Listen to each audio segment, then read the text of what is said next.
This is the U.S. consumer debt in billions as of 2010, $2.5 trillion in consumer debt.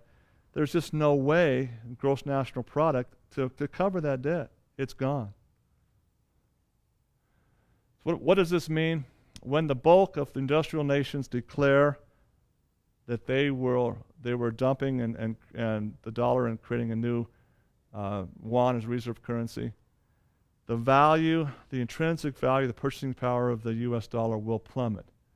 And just like it happened in Yugoslavia in 1993, just as it happened in the great Weimar Republic, one of the world's greatest economies in Germany in 1920s, same thing will happen to the dollar. It just has to happen. That's the law of economies. The dollar will be worthless. Hyperinflation will begin almost overnight. Remember how volatile crude oil was during the Iraq War and during Hurricane Katrina? News of OPEC dumping the dollar as its reserve currency will be much, much worse. I submit there'll be a tripling of gas prices literally overnight, and that's just the beginning. The ripple effect of this will take effect. Grocery store shelves will empty as trucking companies realize they can no longer afford to ship, because that first overnight hit will be 3 times, and they'll just keep 3 times, 3 times, 3 times every day. Seriously, that's how fast it will go. I imagine the pumping companies can't have enough movement on their pumps to cover the cost of the dollar. That's the reality of this thing when it hits the fan. I submit, and it's clear that banks will have to close. People will riot like you can't imagine the inner cities. Martial law will have to be declared, and literally this can happen overnight with the official declaration by the World Bank. This chart here is really, really sobering to me. Black line, ladies and gentlemen, is the Dow Industrial Average in 1937. Because of the debt, we didn't have Bretton Woods, we didn't have the world currency in place in 1929, 1930s. Because of that, look what happened. Look at the blue line, the Dow Industrial Average in 2008. If that isn't mirroring it completely. So,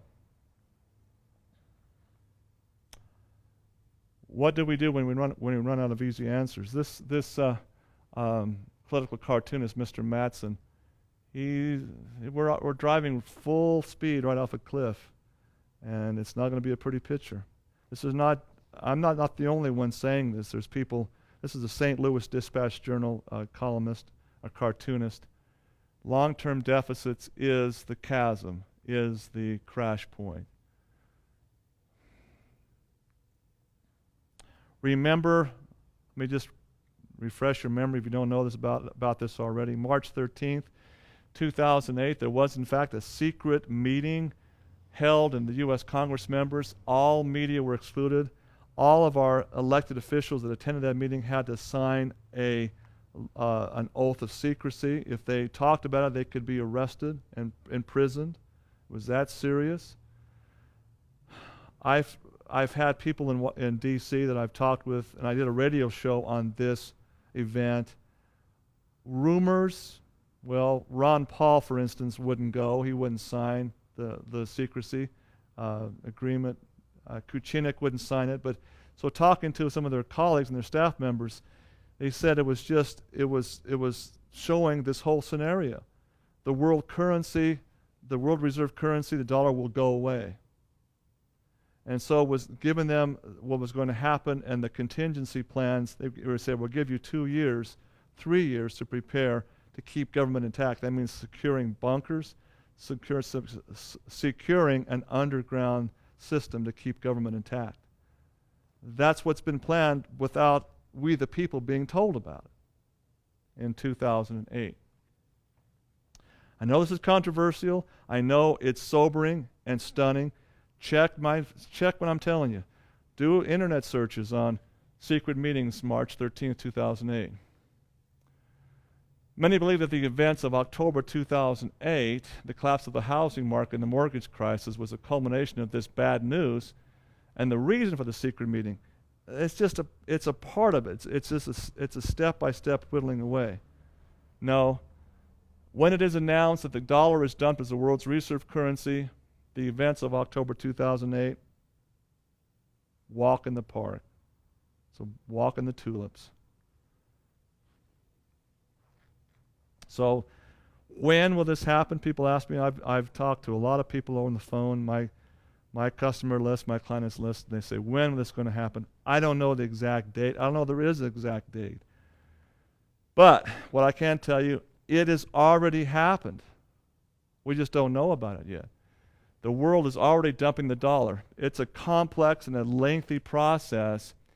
The Chinese, for instance, and the Russians just can't drop it all right now. They've got to position themselves. It takes time. It takes at least 6 months. My inside sources in D.C., my friends like Porter, I better not give names. He's looking for it to happen as early as July 2011, but at the very latest, October 2011. America, I submit, is really spoiled. I know I'm one of these people.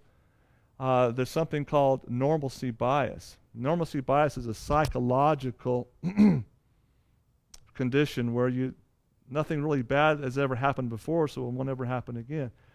We're going to go home and turn on the TV and watch the ball game, and we're going to sit there, a nice meal, go out to a buffet and have a nice dinner. And you feel warm and fuzzy. This is America, the land of greatness and plenty. It's never going to happen in America. Well, ladies and gentlemen, that's exactly what the people of Germany said at the end of World War I. They were probably the bar none, the biggest, most robust economy in the world. How could it happen to them? How could the people of Yugoslavia in 1993 see massive, massive hyperinflation? It's because of the law of economics. When debt comes due and payable, the currency drops. You're done. Solutions. First of all, the first step is understanding this is real as it gets. This is a very serious time in America. Don't go around with your head in the sand saying it's not going to happen, I don't believe it. That's the first step, reality.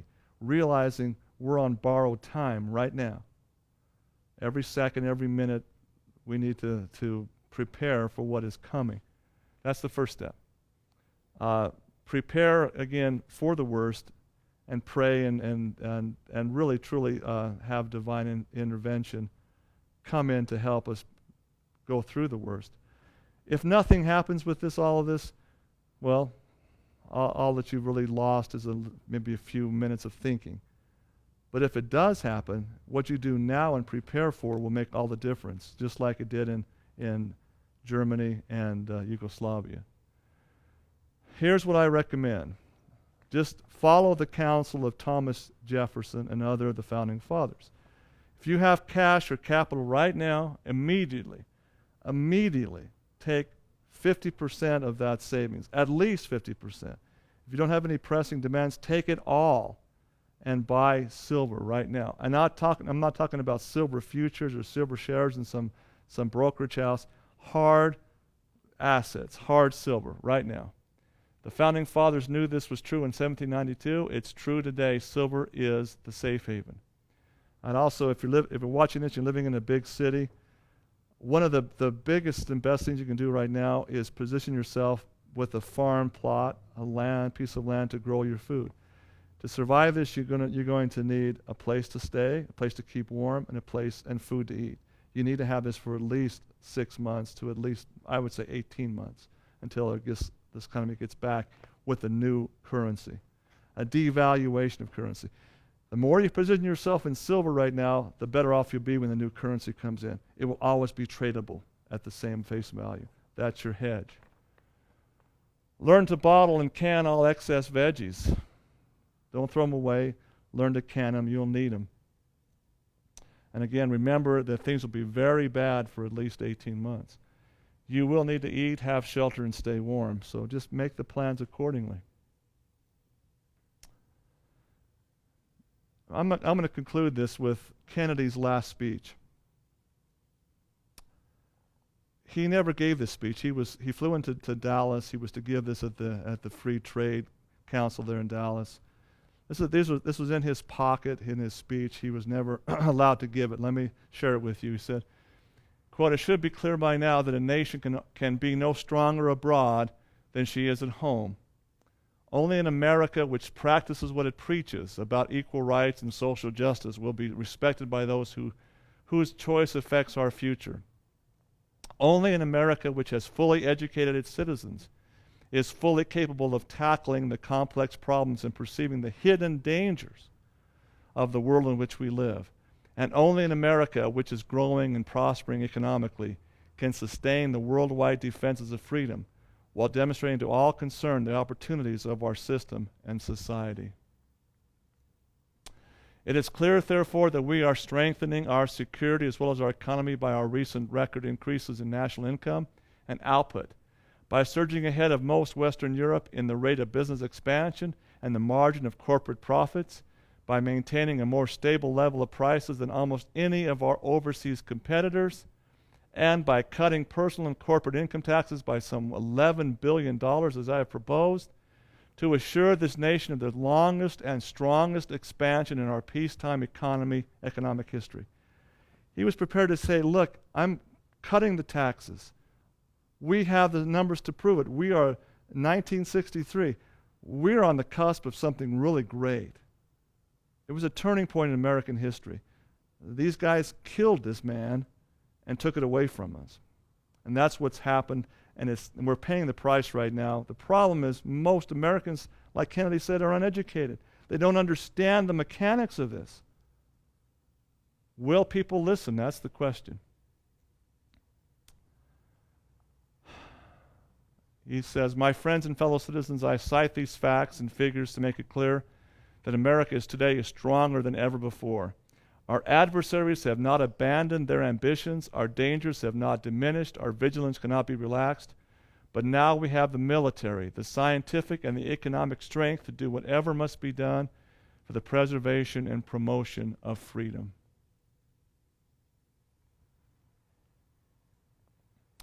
That strength will never be used in pursuits of aggressive ambitions. It will always be used in pursuit of peace. It will never be used to promote provocations. It will always be used to promote the peaceful settlement of disputes. And I love what he says here in conclusion. We in this country, in this generation, are, by destiny rather than by choice, the watchmen on the walls of world freedom. We ask, therefore, that we may be worthy of our power and responsibility, that we may exercise our strength with wisdom and restraint, and that we may achieve in our time and for all time the ancient vision of peace on earth, goodwill toward man. That must always be our goal, and the righteousness of our cause must always underlie our strength. For us, as was written long ago, except the Lord keep the city, the watchman walketh, but in vain.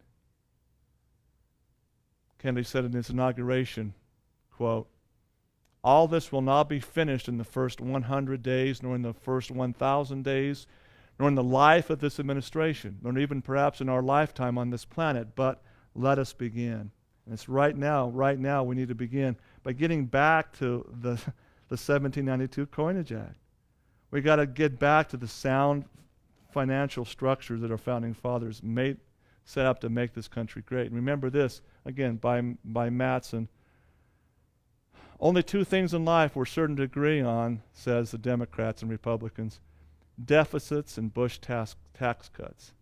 Well, they're walking down the road touting fiscal responsibility, but the signs are broken, and look at the specter behind them. National debt, and the Grim Reaper is ready to go. That sums it up. And so as you get this video, again, contact me. You have the numbers. We'll explain to you how to get the silver. If you're outside of Utah, there's places you can go. I'll give you contact people. Get silver in your possession right now. Imagine, again, if you can buy it for $30 an ounce right now, when, not if, when this hits, it will go to $300 an ounce. But that's not the point. It's not the dollars you're after. It's the purchasing power and the safety and security that's going to give to your family. So, how much time do we have? Oh, let me just show you a few things here. If you can you focus that in okay?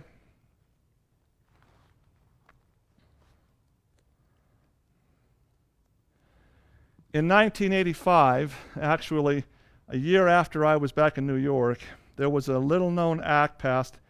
The Treasury of the United States and the U.S. Mint was authored to again recreate and to print silver dollars. They're called American Eagle silver dollars. They're issued by the U.S. Treasury, U.S. Mint, and they're certified to be 99.99% pure. They're even purer than the Morgan dollars were in those cases. Okay, I'm a licensed broker. Still, I was in the 80s. I still keep that. I can supply these to you right now as long as they last, and I hope they'll last a long time. But they're available at roughly $30 a piece right now. This is an example of a Morgan dollar. You can actually, collectors now have these in bags of $500. That's another. It's not 99.9% pure. It's only 90% pure silver, but they're actually selling at a discount. So this is probably a better buy right now of the actual silver dollars. If anybody just has a clue of history, I have here some historical notes. They're just quite amazing when you see them. Here I have a $50 bill and a $2 bill that are issued in 1920. This was 7 years after the Federal Reserve Act was passed. Here you have the U.S. Treasury. This is redeemable in silver dollars, what's called legal or lawful money. When the Federal Reserve came in and started printing up their notes, it was very clear they had the wordage, this is redeemable in gold on demand or lawful money at any Federal Reserve branch. And that stayed the same. It was replaceable in gold, where the Treasury was only in silver. It was lawful money, or silver dollars. What happened in 1950 after Bretton Woods, the United States had to peg their U.S. currency in gold worldwide. So under the Marshall Plan, a lot of the gold in American vaults was transferred internationally to rebuild Europe. And so there was not a lot of gold left in the Treasury. So the Federal Reserve began to issue the new currency that says only redeemable in legal or lawful money, meaning silver dollars. No more gold on it at all. And here I have a $10 bill that is signed by Secretary Henry Fowler, 1963 issue, where the first time in history the Federal Reserve said this is no contract. You can't redeem this for $10 anymore. In 1963, they wanted to have Kennedy debase the currency. Kennedy wouldn't do it. I'm sure that the powers that be came to Kennedy and said, this is a culmination of our power. You will sign these things into law and you will follow suit. And Kennedy saw this 1963 issue and said no. In fact, he ordered an executive ordered the Treasury to begin once again printing these silver certificates for $2. And that was an absolute act of defiance to the money bankers. Lincoln did the same thing when the Rothschild bankers demanded him to print their money in payment of the Civil War debt, and Lincoln said no. He ordered the Treasury to start producing Lincoln greenbacks paid by gold and silver in the U.S. Treasury. And that's why Lincoln was killed as well. So this is a neat little 1963 $10 bill to show the difference. And it's been the same ever since. So the neat thing to realize is right now you can take these worthless pieces of paper, 30 of them, and buy lawful money right now. And do it while you still can. 1/16 the price historically worldwide is the price of differentiation between silver and gold. Do the math. $30 right now at the price of gold is $1,400. $87.50 is what they should be trading at right now, but it's not. So it's a great opportunity to get into it in position right now. If you have even $5,000 worth of silver right now, you can pretty much walk your way through this catastrophe. Keep in mind you can barter this out or even use it. There's also, if you go to my website, www.atrueot.com, you look on my post, you'll see what's happening in Utah with friends of mine. They've an attorney in Utah County has authored a bill. It's called the Utah Sound Money Act. Go onto my website on my blog and you can see it and download that. The Utah Sound Money Act we want to see cooperatives formed right away. Christian churches all around the country need to understand how important this is and work to get the cooperatives formed. All a cooperative is you understand the principles of the Sound Money Act, and you agree to do your paychecks in silver. You'd agree to buy goods and services in a cooperative group of businesses in silver coinage. And we want the state legislature to pass a law to make that totally, absolutely legal under state law. Constitution says that the state should only make silver and gold anyway, the legal tender. So it should fly. That's the presentation. Anybody have any questions while we're this huge audience we're dealing with? Jim, do you have anything? That's it.